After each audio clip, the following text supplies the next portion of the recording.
folks, and welcome. In today's video we're going to be doing something a little bit different.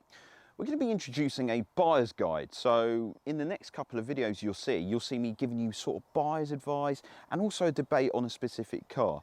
So we're going to be picking a particularly strong subject. It's this car.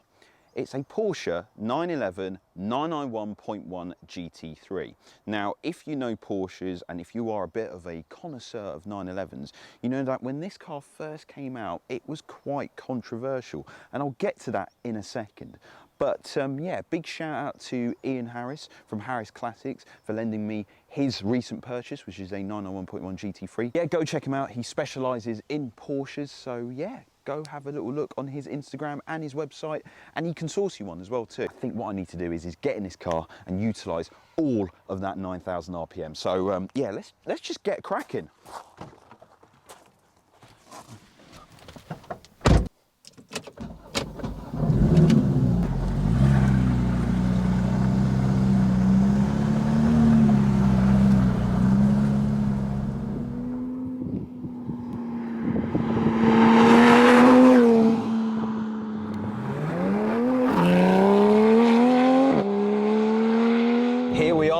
In the GT3, I've got the sunshades on because it is shining so bright today. But what a beautiful day to drive a car like this. Now, the GT3, let me educate you a little bit. Every other GT3 that came prior to that, which was the 997 before that and the 996 before that, were non-fuel injected. The biggest changes that happened to this car, it was a revolution, the 991 GT3, because out went the Mexican motor, in came a DFI engine, you know, forged pistons, titanium rods, a red line of 9,000 RPM. It produced 473 horsepower. All of that was made at 8,250, and the crucial bit, the one that really made everyone go a little bit mad, was the fact that it only came with a 7-speed PDK dual clutch gearbox and no manual option. Now, if you know Porsches, you know 911s, there's something quite nice. It's like a marriage. You've got a chassis that constantly talks to you, and having a manual gearbox makes it a part of that driving experience. And to announce it having just a PDK only, well, it peed off quite a lot of people. However, it does make this car very usable to drive. Unlike other GT3s before that, you get into this and yeah, it's got the PASM adaptive dampers, but if you leave it all off and just leave it in normal driving mode, the best thing I love about it is you just turn the key, put it into drive, and away you go. And you can easily daily drive this car with no issues at all. This specific car is spec'd very well. In fact, it's got the Club Sport back, which gives you these bucket seats with 4-point harnesses, a roll cage in the back, which if you don't want it, because it does take up a little bit of storage in the rear, you can have that removed as a no-cost option. It's got the PCCB Porsche carbon ceramic brakes. It's got an aftermarket Sharkworks exhaust system, which still works with the valves. It's a back box system, so nothing too crazy. I mean, GT3s are pretty loud out of the box anyway. But this just enhances the driving experience. Power still remains the same, 0 to 60 in 3.5 seconds. And yeah, it's a proper bit of kit. This is the go-to track car, but unlike other GT3s of the past, this is by far and away the most usable. It was the first GT3 to come with rear wheel steering, so obviously they turn the opposite way or the same way depending on how you drive it. And this is the most remarkable thing about it. You can just hop in it, put your elbow out down the side and just cruise. It does make a lot of tyre roar noises, and over a course of time that will tire you out a little bit, but it doesn't beat you up at all. These bucket seats are fantastic. They hug you in the right places. It's firm enough and soft enough. It's just bang on right in the middle. And at 45 mile an hour, I'm in 7th gear, I'm at 2,000 revs. If I squeeze the throttle, the PDK just wakes up. That's why I love dual clutch gearboxes, and sometimes when I ramble on about them, you know, cars like for example the new M3, which is an 8-speed ZF, yeah, around town and daily commuting driving, it's better, but there's just a rashness to this box, and it's so clever. It susses out exactly how you're driving it, and it works around it. And this is old technology. This car came out in 2013. Something like the new RS3 I drove, where I left the S-tronic gearbox. I know they're different cars, but I'm just trying to re-jog your mind in terms of technology. You'd think a car like that would have an even smarter gearbox, but Porsche here, they just think ahead. They absolutely do think ahead. So to drive on the road, it's just as normal as a Carrera S. It rides the bumps really well. It's slightly firm over the slower speed stuff, but once you get it on a flowing back road, it's all right. You can daily drive this with ease, and the nose lift just makes things so much easier. You know, going over car parks like slopes.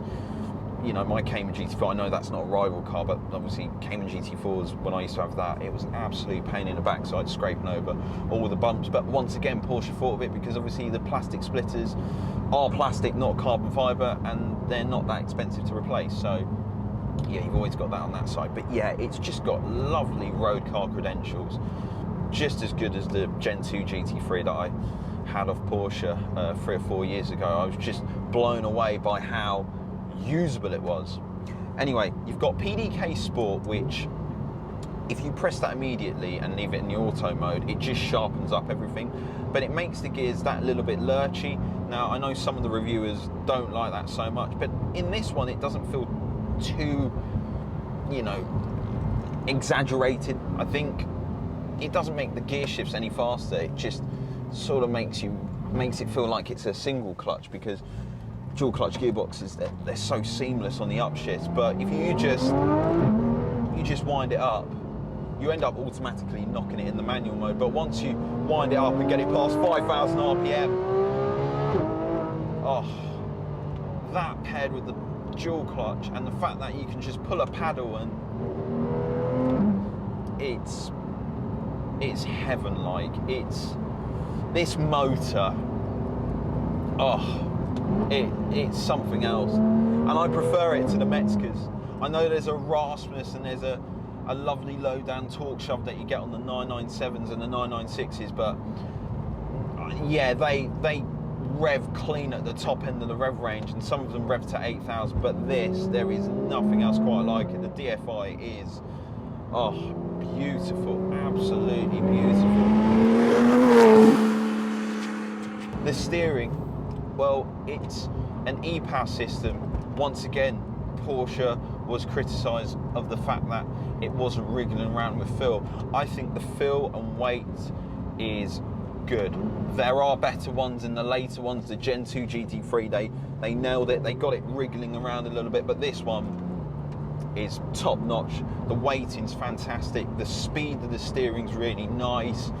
You know what's going on with those front axles, especially when you're coming out of tighter turns where, you know, obviously all the weight is at the rear, and you can just feel the rear going a little bit light. You've got that lovely communication. The seating position, fantastic. I can feel what's going on at the rear of the car. You just feel a part of it.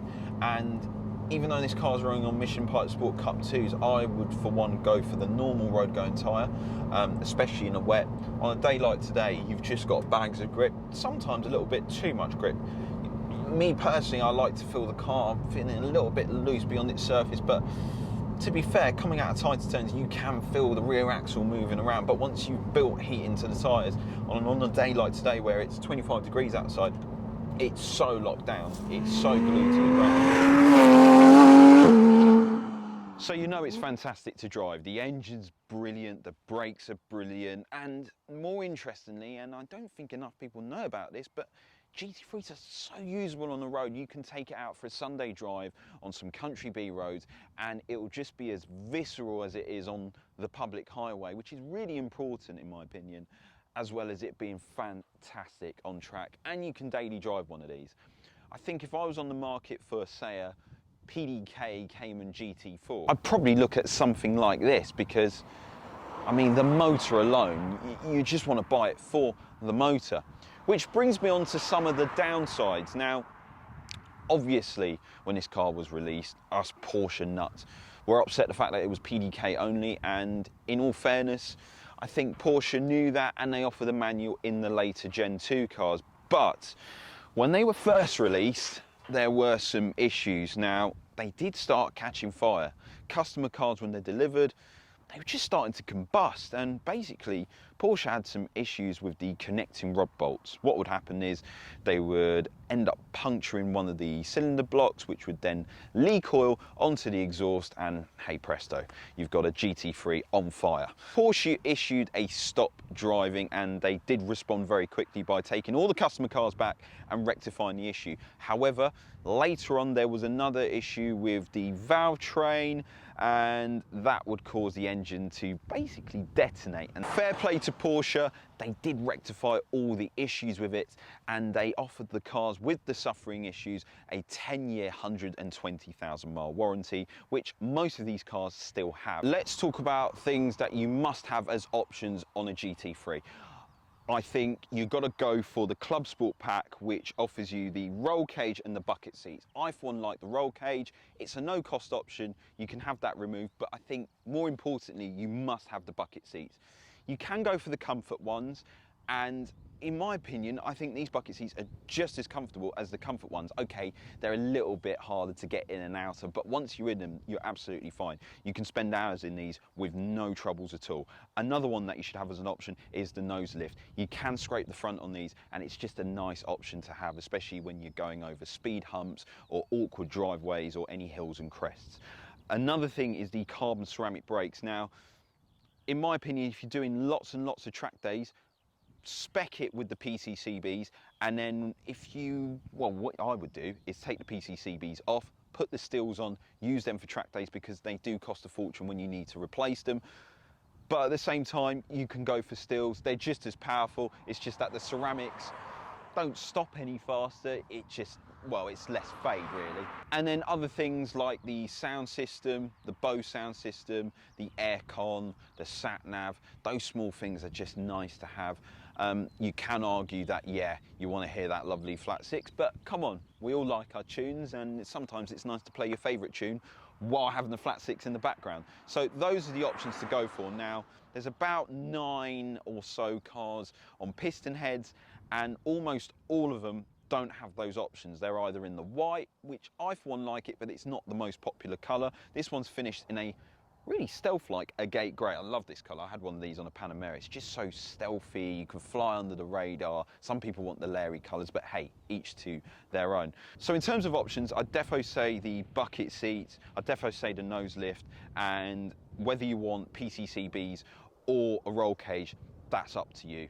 That's more of your choice rather than mine, but those are the must-haves. This particular car also has a Sharkworks exhaust. It's just a back box, it works with the valves. I'll tell you what, it just adds that little bit more to the driving experience.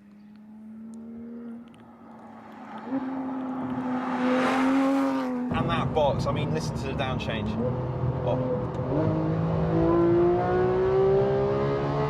Oh, it's brilliant, and it's not slow at all. The performance is quite usable. Some have criticised that you can't get to 9,000 RPM all of the time, and they're kind of right. I think the first 3 gears you get to it, and then you are breaking the speed limit. Even though it's got 7 speeds in the gearbox, the gear ratios are quite long.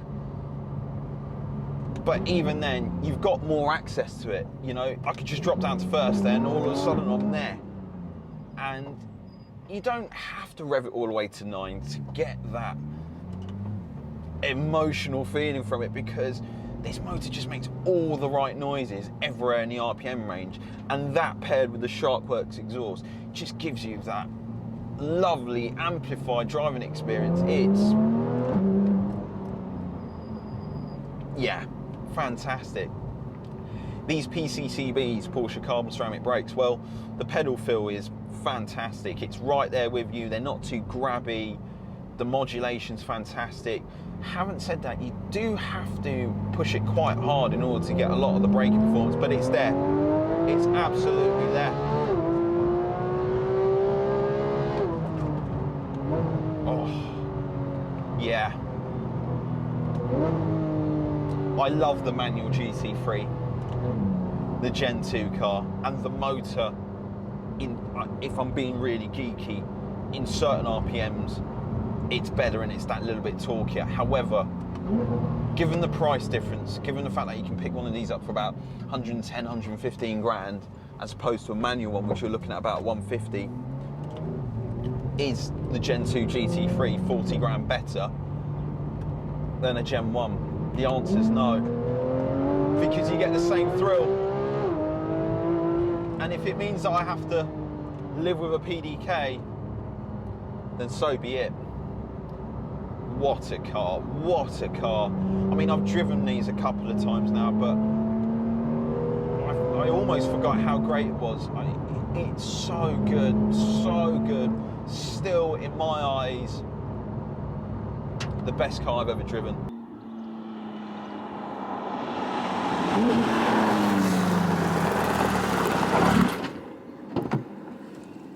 Wow, that was good fun driving this 991 GT3. I think personally, at around sub 100, 110 grand, depending on options, as I mentioned earlier, you can't get much better thrills than this. It's a fantastic machine. Yeah, it might not have a manual gearbox, but that motor is sensational. It just dominates the driving experience. It's usable on the road, you can do track days, they're fairly reliable, especially if it's got a Porsche warranty on it as well too, like this one. And yeah, the performance versus the RPMs, it's a proper car. It doesn't feel old at all. This car came out in 2013, so it's what, 9 years old? And yet, it can keep up with the latest and greatest sports cars. It's a proper bit of kit. Big shout out to Harris Classics for letting me have a go in this car. If you haven't seen the previous video that I've done on the Porsche 964, which is a modified one, go check that out somewhere up there. Like and subscribe, hit the bell notification icon so you get to see more video like this and other cool stuff as well too. And yeah, let me know your thoughts and opinions. I think for the money, it can't get much better than that, but you might have a different opinion. I'd love to know what you think of it. And yeah, until next time folks, see you later.